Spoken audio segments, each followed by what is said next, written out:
श्रेष्ठ आत्माओं का सत सत अभिनंदन।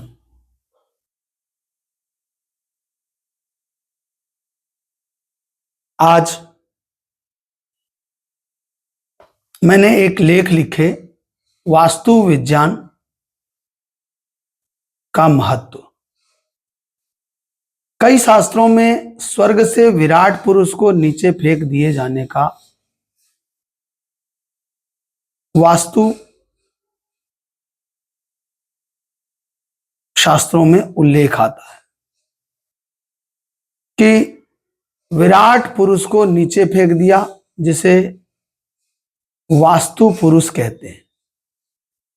उसके धड़, उसकी भुजाएं, उसकी जंघाओं का फैलाव का वर्णन है।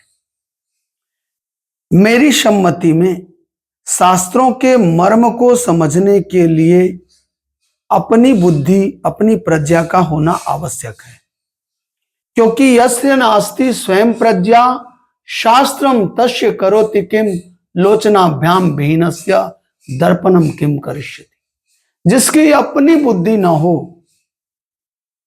उसके लिए शास्त्र क्या करेगा। आंख से विहीन व्यक्ति के लिए दर्पण का जैसे औचित्य नहीं है, उसी प्रकार शास्त्रों को समझने के लिए अपनी बुद्धि, अपनी प्रज्ञा न हो तो शास्त्रों का महत्व भी नगण्य सा हो जाता है। उसे शास्त्र भी दिशा बोध नहीं करा सकते, जिसे अपनी बुद्धि नहीं है। मेरे हिसाब से वह विराट पुरुष कोई और नहीं, परमात्मा का ही अनंत विस्तार है। परमात्मा रचयिता है और प्रकृति उसकी रचना है।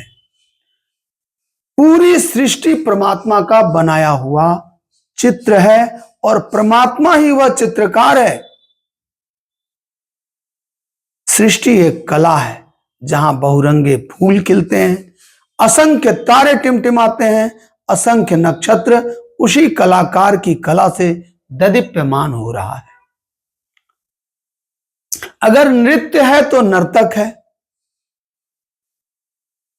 पूरी प्रकृति नाच रही है और महादेव का एक नाम नटराज है। पूरी भूमि परमात्मा की है और परमात्मा का नाम भूमा है। मेरे हिसाब से वास योग अर्थात निवास करने योग्य भूमि को ही वास्तु कहते हैं, और निवास करने योग्य भूमि का उचित संतुलन देना ही वास्तु है। अब प्रश्न है कि उचित संतुलन किसका? प्रकृति के स्थूल और सूक्ष्म तत्वों के संतुलन वास्तु संतुलन है। महात्मा तुलसीदास ने लिखा कि क्षितिजल पावक गगन समीरा और पंच तत्व या अधम शरीरा। तो आम जनमानस में यह बात बैठ गई कि हमारी रचना केवल 5 तत्वों से हुई है, परंतु यह रचना हमारी स्थूल रूप से है, जनसाधारण के लिए ठीक भी है, पर विशिष्ट जनों को यह जानना आवश्यक है कि हमारी रचना 8 तत्वों से हुई है। इसी बात को श्री कृष्ण ने अपने गीता में कहा कि भूमि रापो अनलो वायु खम मन बुद्धि रेवच अहंकार इति यम्मे भिन्ना प्रकृति अष्टधा। अर्थात 5 तत्व स्थूल अग्नि जल वायु आकाश पृथ्वी आदि और 3 तत्व सूक्ष्म मन बुद्धि अहंकार इति यम्मे भिन्ना। मन बुद्धि और अहंकार, इनको मिलाकर के 8 तत्वों से हमारी रचना हुई। तो इन 8 का संतुलन, इनमें 5 तो स्थूल है और 3 सूक्ष्म है। इस प्रकार इन 5 स्थूल और 3 सूक्ष्म से हमारी सृष्टि हुई है। हमारे घरों में इन 8 तत्वों का समुचित संतुलन ही वास्तु संतुलन है। केवल पंच संतुलन तत्व तो रावण की लंका में भी थी, और मन बुद्धि अहंकार के असंतुलन से स्वर्णमयी लंका धू धू कर जल गई। इसके बड़े साहित्यिक उल्लेख आते हैं रामायण में। जब हनुमान लंकापुरी जाते हैं तो रावण के महल में सीता की खोज में इधर उधर जब भटकते हैं तो हनुमान कितने उच्च कोटि के साधक और उच्च कोटि के संयमी थे, उनकी इस बात से दृष्टिगोचर होता है कि वो मन ही मन सोचते हैं कि परदारा अवरोधस्य प्रसुप्तस्य निरीक्षणम इदम खलु ममात्यंतम धर्मलोपम करिष्यति। मैंने रावण की महल में इधर उधर भटकते हुए पर नारी को विवस्त्रा अवस्था में भी देखा, यह मेरे धर्म का लोप करेगा। ऐसे भाव हनुमान जैसे पवित्र आत्माओं को आता है। जब वो लंका में विध्वंस करके लंकापुरी के एक बहुत बड़े भाग को आग लगा करके वापस आते हैं तो अपना उल्लेख उन्होंने इस बात का किया ही नहीं। तब जामवंत ने कहा कि महाराज इन्होंने एक बहुत चमत्कारिक काम किया और इसका उल्लेख नहीं किया। तो हनुमान जी कहते हैं कि निश्वासे नैव सीताया, निश्वासे नैव सीताया राजन कोपा नलेन तू दग्ध पूर्वा सा लंका निमित्तम अभवत कपि। हे राजन, वह सीता के निश्वासों से, सीता की आहों से, और राजन कोपा नलेन तू, और हे राम आपकी कोपाग्नि से, आपकी क्रोधाग्नि से लंका तो पहले ही जल गई थी, मैं केवल चला गया, इसलिए यह निमित्त मात्र यश मेरे हाथ लगे हैं, मैं केवल निमित्त हूं, कारण।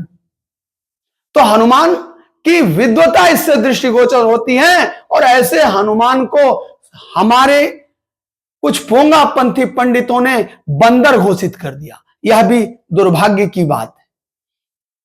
तो विशेषता भी मैं बता रहा था कि सब व्यवस्था के बाद भी लंकापुरी का विनाश हुआ। इसका कारण था मन, बुद्धि और अहंकार असंतुलित थे। तो आगे हमारे यहां कहावत है कि आप अगर अपने तो जाने नहीं और औरों की माने नहीं, जब आप स्वयं नहीं जानेंगे और किसी श्रेष्ठ पुरुषों से उसकी सम्मति भी नहीं लेंगे, उसका परामर्श भी नहीं लेंगे, तो शुभ होने के बजाय अशुभ अंक बनेगा। इसलिए श्रेष्ठ पुरुषों की भी माननी चाहिए। उचित विद्वानों से वास्तु संबंधी परामर्श भी लें, और कई वास्तुविद जहां तहां तोड़फोड़ करते हैं तो यह भी बहुत अनुकूल नहीं है।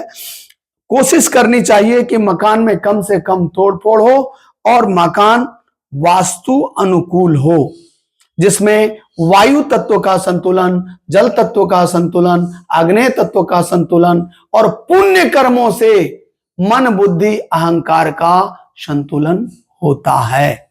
श्रेष्ठ कर्मों से, जहां उल्लेख आते हैं ना, जहां साधुओं के स्नान से, साधुओं के श्रेष्ठ आत्माओं के सेवा से जहां कीचड़ पैदा होता है, वह घर स्वर्ग के समान हो जाता है। अब इसको एक उदाहरण से यूं समझिए, आजकल घरों में बड़े बड़े जंगले होते हैं 5 फीट 6 फीट के, और स्लाइड लगा देते हैं। स्लाइड, जब स्लाइड लगा देते हैं तो आधा जंगला इधर खिसकता है तो आधा लॉक हो जाता है, फिर आधा इधर खिसकता है तो आधा इधर लॉक हो जाता है। एवं प्रकार से 6 फीट का जंगला 3 फीट ही खुलता है। तो 6 फीट आपने छोड़ा क्यों था? इसका एक कारण था कि घरों में वायु का संतुलन रहे। समझना मामले को, घरों में वायु का संतुलन रहे, और आपने 6 फीट के जंगले को स्लाइड के नाम पर 3 फीट बना दिया। क्या यह बुद्धिमत्ता है? शोभा बढ़ेगी, शोभा अन्य तरीके से बढ़ाओ, लेकिन मूल उद्देश्य जो वायु का आवागमन था, वायु का प्राकंप्य था, वो तो बंद हो गए। मैंने कई घरों में मेरे परामर्श बहुत अच्छे जचे, और इसी प्रकार वास्तु के संतुलन दिए जाते हैं कि कैसे कैसे हम वायु का संतुलन दें। ऊंचाई लोग 10 फीट दे देते हैं, अरे ऊंचाई भी बढ़ाओ, 12 बढ़ाओ, 13 बढ़ाओ, क्यों नहीं बढ़ाते?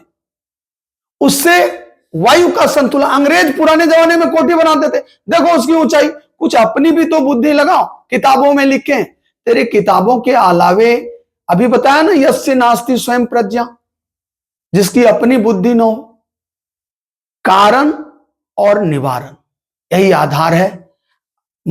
समय अधिक हो गए और मुझे छोटे छोटे वीडियो का ही निर्देश है।